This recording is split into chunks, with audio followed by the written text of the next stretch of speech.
పాకిస్తాన్‌కి సంబంధించిన లష్కర్-ఇ-తోయిబా కావచ్చు, తర్వాత జైష్-ఇ-మొహమ్మద్ ఈ 2 అతి పెద్ద టెర్రరిస్ట్ సంస్థలు. ఈ రెండిటిని కూడా ఇంటర్నేషనల్‌గా టెర్రరిస్ట్ ఆర్గనైజేషన్‌లుగా డిక్లేర్ చేశారు. బాయ్‌కాట్ అంటే బ్యాన్ చేశారు.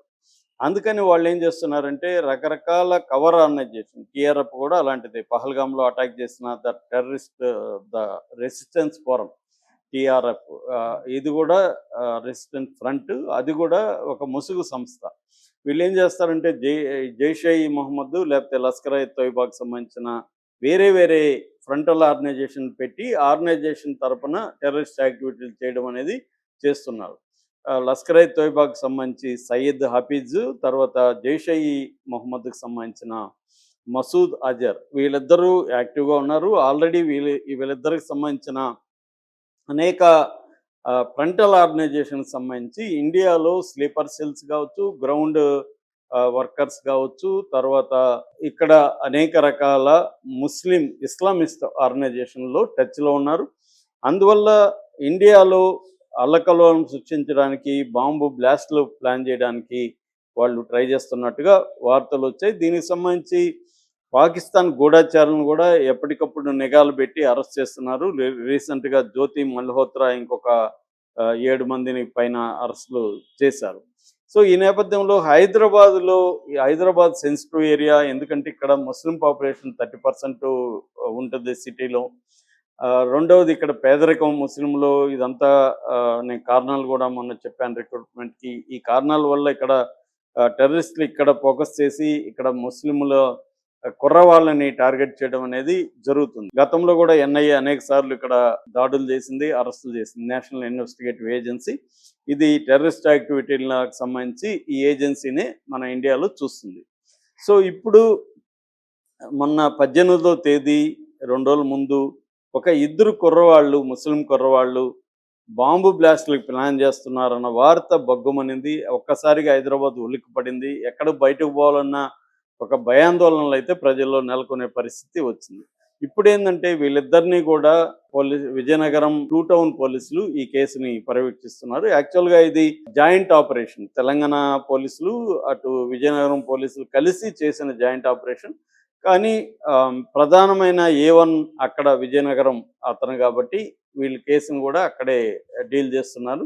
ఇప్పుడు ఎన్ఐఏ కూడా రంగంలోకి దిగింది. ఎన్ఐఏకి సంబంధించిన అడిషనల్ ఎస్పీ నిన్న విజయనగరం 2 టౌన్ పోలీస్ స్టేషన్‌కి వెళ్ళి మొత్తం వివరాలు సేకరించారు. ఎఫ్ఐఆర్, రిమాండ్ రిపోర్టు, వాళ్ళు కలెక్ట్ చేసిన వివరాలన్నింటిని కూడా వీళ్ళు తీసుకున్నారు. అలాగే ఇప్పుడు ఈ అరెస్ట్ అయిన ఇద్దరు కుర్రవాళ్ళను కూడా కస్టడీకి అడగడానికి ఈరోజు పిటిషన్ వేస్తున్నట్టుగా చెప్తున్నారు. 10 రోజులు కస్టడీకి అడుగుతున్నారు. ఈ 10 రోజుల కస్టడీలో ఎన్ఐఏ ఇన్వాల్వ్ అయ్యే అవకాశం ఉంది. ఇప్పుడు ఈ రిమాండ్ రిపోర్ట్ బయటకు వచ్చింది. ఈ రిమాండ్ రిపోర్ట్లో కొన్ని సంచలనమైన విషయాలు చోటు చేసుకున్నాయి. అందరూ అనుకున్నట్టు ఇదేదో స్మాల్ ఆపరేషన్ కాదు, ఇది చాలా బిగ్ ఆపరేషనే అనే విషయం బయటకు వచ్చింది. అసలు ఏం జరిగింది, బిగ్ అంటే హౌ బిగ్, దీంట్లో ఎవరెవరు ఇన్వాల్వ్ అయినారు, పోలీసులు దీన్ని ఎలా పట్టుకోగలిగారు, ఈ విషయాలు మనం చూద్దాం.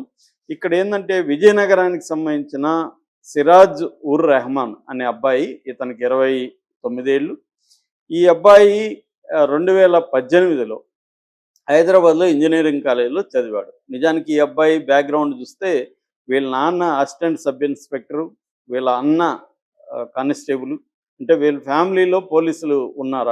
యాక్చువల్గా ఈ అబ్బాయిని కూడా పోలీసుగా చూడాలని వాళ్ళ ఫ్యామిలీ అనుకుంది. అంటే గ్రూప్ 1 ఎగ్జామ్స్ రాయమని, ఒక డిఎస్పీ స్థాయి ర్యాంక్ ఆఫీసర్గా ఈ అబ్బాయిని చూడాలని వాళ్ళ ఫ్యామిలీ అనుకున్నారు. కానీ ఈ అబ్బాయి ఏమైందంటే ఎప్పుడైతే హైదరాబాద్లో ఇంజనీరింగ్ కాలేజీలో చేరాడో ఇతనికి ఇంకొక కుర్రాడు సయీద్ సమీర్ అనే కుర్రాడు, ఆ అబ్బాయికి 28 ఏళ్ళు, ఈ అబ్బాయి పరిచయం అయ్యాడు. వీళ్ళిద్దరికీ మెల్లమెల్లగా ఏంటంటే ఈ రాడికల్ ఇస్లామిస్టు ఐడియాలజీ మీద ఇంట్రెస్ట్ క్రియేట్ అయింది.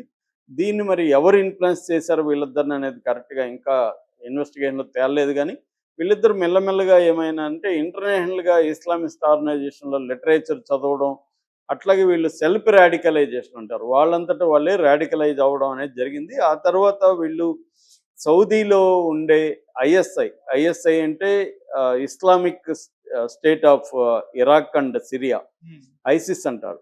ఈ ఐసిస్ అనే సంస్థతో వీళ్ళకి పరిచయాలు వచ్చాయి. అక్కడ సౌదీ అరేబియాలో ఒక హ్యాండ్లర్ ఉన్నాడు. ఆ హ్యాండ్లర్తో వీళ్ళకి కాంటాక్ట్స్ వచ్చాయి. అతను వీళ్ళకి లిటరేచర్ పంపించడం, ఇస్లామిస్ట్‌కి సంబంధించిన ఇవన్నీ చేయడం జరుగుతుంది. ఈ క్రమంలో ఈ అబ్బాయి వీళ్ళిద్దరి మధ్య ఫ్రెండ్‌షిప్ కూడా ఇంజినీరింగ్ కాలేజ్‌లో జరిగింది. ఎవరికి సమీర్‌కి, సిరాజ్‌కి. సిరాజ్ ఏమో విజయనగరం, సమీర్ ఏమో బోయిగూడ, సికింద్రాబాద్. వీళ్ళిద్దరికి మధ్య ఫ్రెండ్‌షిప్ డెవలప్ అయింది. ఈ క్రమంలో సిరాజ్ ఈ 6 నెలల్లో అనేక సార్లు సౌదీకెళ్ళాడని చెప్తున్నారు. సౌదీలో ట్రైనింగ్ కూడా అయ్యాడని చెప్తున్నారు. అంటే బాంబుల్ని ఎలా తయారు చేయాలి, ఎక్కడ ఎలా పెట్టాలి అన్న ట్రైనింగ్ కూడా అతనికి ఇచ్చారని ఇప్పుడు ఈ రిమాండ్ రిపోర్ట్‌లో ఉందన్నమాట. సో, ఈ సిరాజ్ అక్కడ ట్రైన్ అయ్యి వచ్చిన తర్వాత ఇక్కడ ఒక కొన్ని రోజుల నుంచి కూడా కర్ణాటకలో కొంతమంది, ఎందుకంటే ఈ ఇంజినీరింగ్ కాలేజీలో వేరే రాష్ట్రాల నుంచి కూడా చదువుకున్న కుర్రాళ్ళుంటారు. అక్కడ వాళ్ళ ద్వారా ముస్లిం కుర్రాళ్ళని ట్రాప్ చేసి కర్ణాటకలో, మహారాష్ట్రలో ఈ 2 రాష్ట్రాలకు సంబంధించి ఇంకొక నలుగురిని కూడా వీళ్ళు ప్లాన్ చేసుకున్నారు. మొత్తం ఇది 6 మంది టీమ్ అనమాట. ఇక్కడ వీళ్ళు వర్క్ డివిజన్ కూడా చేసుకున్నారు. ఈ 6 మంది టీమ్‌కి గైడెన్సు ఐసిస్‌కి సంబంధించిన హ్యాండ్లర్ సౌదీలో వాళ్ళిచ్చారు. వీళ్ళ గైడెన్స్ ఏందంటే సిరాజ్ ఏమో ఈ బాంబులకు సంబంధించిన మెటీరియల్ అంతా సిరాజ్ కలెక్ట్ చేయాలి.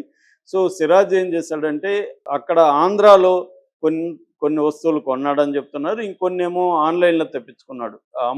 Ammonium nitrate, sulphur, ammonium powder, తర్వాత ఈ టిఫిన్ బాక్స్‌లో పెట్టడానికి వైర్లు ఇవన్నీ. ఇదంతా ఏందంటే ఐఈడీ. ఈ ఐఈడీ అనే ఈ మధ్య కాలంలో అందరూ కూడా వాడుతున్నారనమాట. దీన్ని వాళ్ళు